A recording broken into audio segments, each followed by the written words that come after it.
Assalamualaikum warahmatullahi wabarakatuh. Salam bahagia, salam sejahtera, salam Putri Cempa. Jumpa lagi di podcast Putri Cempa. Kita akan mendiskusikan tentang korban broken home untuk anak-anak. Jadi memang temanya kita anak-anak terus ya. Kita sering melihat beberapa anak yang papa dan mamahnya berpisah. Itu kan mereka cenderung menyendiri, kemudian tertutup, dan rasa percaya dirinya berkurang karena mungkin mereka belum bisa mengungkapkan, terutama yang usia masih balita, masih di usia taman kanak-kanak begitu, mereka belum bisa mengungkapkan kepada temannya untuk sharing atau untuk curhat. Papa mamahku misalnya sering bertengkar di rumah, dia melihat dengan jelasnya bagaimana pertikaian antara orang tuanya, dan kemudian mereka tahu, anak-anak itu tahu bahwa papa mamahnya berpisah, tidak satu rumah lagi. Nah, tentu banyak hal yang tersimpan di memori anak-anak. Kenapa papa mamahku berpisah? Kenapa tidak serumah lagi? Mereka ingin berbicara, ingin mengungkapkan perasaannya, tetapi mereka tidak tahu kepada siapa. Kalau kepada mamah, anak-anak itu tahu bahwa mamahnya itu bersedih. Anak-anak juga tahu bahwa mamahnya itu punya banyak pikiran, sehingga tidak berani untuk menanyakan tentang perpisahan itu. Tentu anak-anak akan lari kepada guru yang mereka dekat. Jadi seorang pendidik di pendidikan anak usia dini juga harus siap. Tentu seorang pendidik itu melihat, mengamati anak didiknya, dan juga mau mendengarkan keluh kesah anak didiknya tentang persoalan di rumah. Jadi seringkali di Yayasan Putri Cempa itu, yang kebetulan anak-anak kami korban broken home itu memang mendatangi kami sebagai pendidik. Bu, bapakku, ibuku begini, mereka di rumah bertengkar terus, kemudian pernah bapakku mecah piring, pernah bapakku mecah gelas, begitu. Itu memori mereka melekat, tersimpan, dan ini tentu yang harus disadari sama orang tua yang memang kebetulan ditakdirkan harus berpisah. Apapun persoalan antara suami istri, orang tua, idealnya anak itu nggak usah diperlihatkan di depan mata mereka. Jadi kalau misalnya bertengkar, bertikai, ada ketidakcocokan atau ada kesalahpahaman, selesaikan ketika panjenengan itu berdua saja. Anak-anak diungsikan dulu sementara ke rumah kakeknya atau neneknya atau ke tetangganya. Aku nitip anakku, aku tak tukaran kalau bojoku misalnya. Itu nggak apa-apa, daripada kita memberikan tontonan yang membuat memori anak kita selamanya itu merekam tentang pertikaian orang tuanya. Nah, apabila memang suami istri itu memutuskan untuk berpisah dan tidak satu rumah lagi, karena kadang-kadang berpisah juga ada yang masih satu rumah ketika belum jelas harta gono gininya, masih di kamar belakang, kamar depan, itu juga tidak memberikan teladan yang baik untuk anak-anak. Ketika papa mamahnya sudah berpisah kok masih satu rumah, itu mereka juga heran, kemudian bertanya-tanya, tapi tentu tidak bisa mengungkapkan kepada siapa mereka harus berpihak, ke mamahnya atau ke papahnya, meskipun seorang anak itu tahu persis bahwa ini yang salah papahku, yang salah mamahku, tetapi anak itu akan tetap merasa kasih sayangnya kepada kedua orang tuanya, bukan hanya kepada papahnya, bukan kepada mamahnya, karena mereka tahu kenapa papahku begini, kenapa mamahku begini. Mereka bisa menganalisa dengan pikiran mereka sendiri. Papahku seperti ini ya karena mamahku begini ya karena papahku seperti ini, kan begitu. Nah, anak-anak yang kebetulan sudah mengalami perpisahan orang tuanya di usia yang masih dini, memang cenderung menyendiri. Dia tidak bisa ceria seperti anak-anak di usia sebayanya.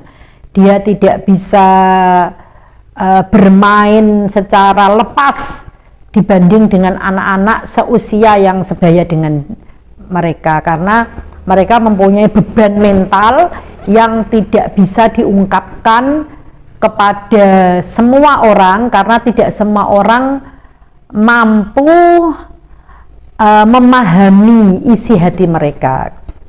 Nah, yang paling harus kita perhatikan yang pertama adalah kepada orang tua yang berpisah itu sendiri. Mama, papahnya kalau memang berpisah, oke, berpisah yang baik, dan usahakan jangan saling menjelekkan. Seorang yang dulu pernah menjadi suami istri kemudian berpisah, jangan saling menjelekkan kepada anak kita. Papamu itu ini, mamamu itu gini-gini, jangan. Hindari itu.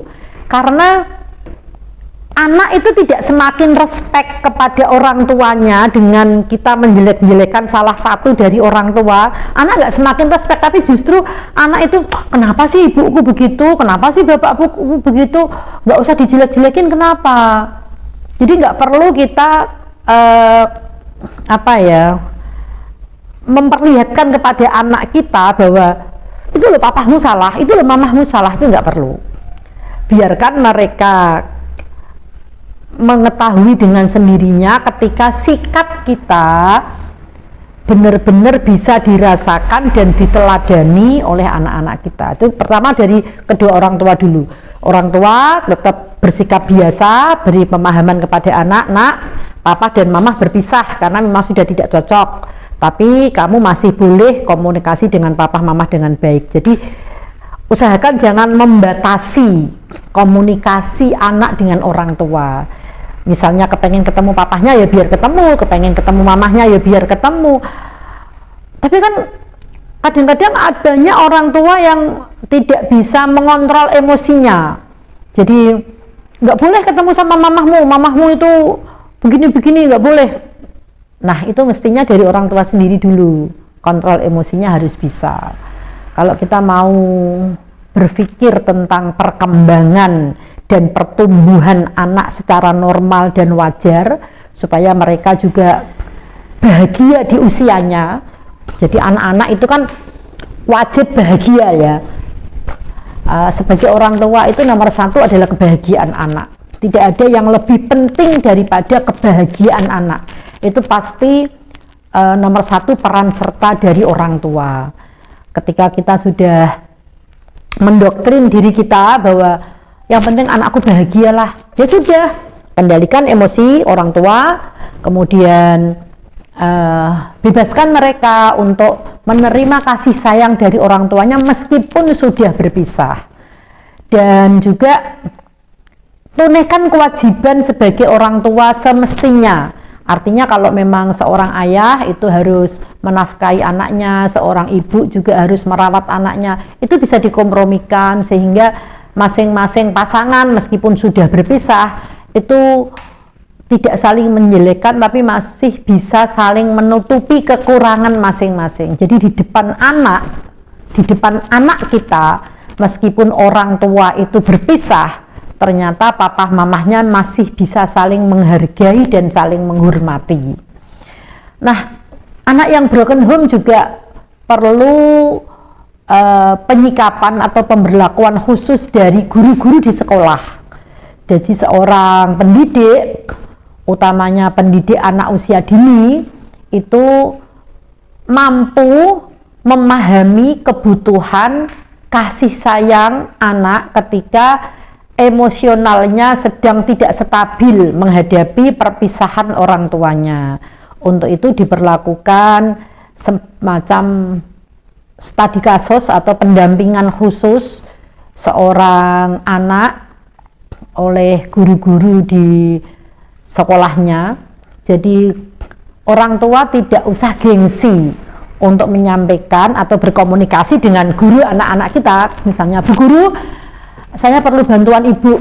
Untuk apa? Karena saat ini kami sedang proses perpisahan dengan ayahnya anak misalnya kan, tolong Bu, anak saya diberi pemahaman tentang perpisahan kami itu sebab musababnya begini, tapi tentu saya sebagai seorang ibu tidak mungkin bicara vulgar kepada anak saya, tetapi tolong sampaikan dengan bahasa Bu Guru kepada anak. Ini juga sangat membantu ketika sebagai orang tua yang berpisah itu kita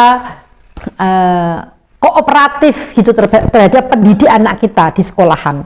Jadi jangan malu, karena semua kita lakukan untuk kebahagiaan anak kita. Dan yang selanjutnya adalah yang mampu membantu menyetabilkan perkembangan dan pertumbuhan anak kita adalah bapak ibu dan bapak ibu mertua. Jadi pasangan suami istri kan otomatis punya bapak ibu atau bapak ibu mertua yang masih hidup kan.